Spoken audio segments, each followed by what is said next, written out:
পাড়ার কাকিমা যখন আসে কুটকাচালি করতে। তা বলি, হ্যাঁ বৌমা, তোমার শাশুড়ি কোথায় গো? ভুল সময় আবার এসে পড়লাম নাকি? হ্যাঁ, দেখছি না আজ কাউকে। ও কাকিমা, আসুন আসুন আসুন, বসুন বসুন। মা আছে তো? মা ওই ঘরে রান্না করছে। ও মা, পাশের বাড়ি কাকিমা এসছে, এদিকে এসো একবার। হ্যাঁ বসুন, আমি একটু আসছি। হ্যাঁ কাকিমা।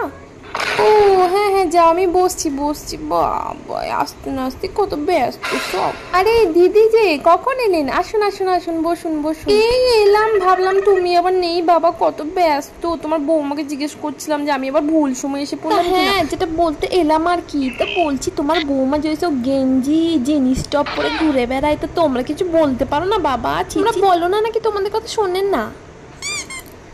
উফ বাপরে বাপ, এদের কিনা আর পারা যায় না।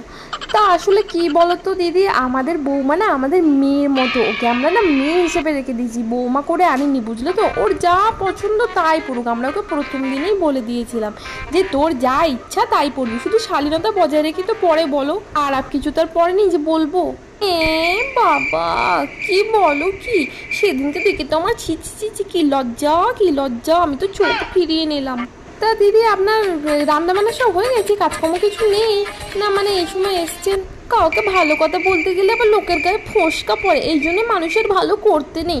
আমি আপনার ভালো কথা বলতে এলাম, তোমাদের শোনার হলে শোনো, নাহলে শুনো না।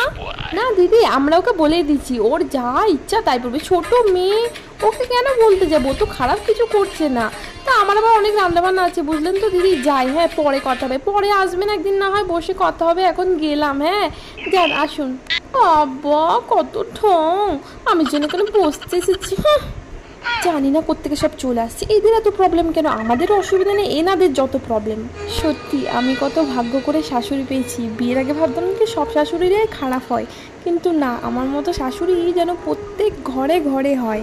এরকম শাশুড়ি পাওয়া সত্যি ভাগ্যের ব্যাপার।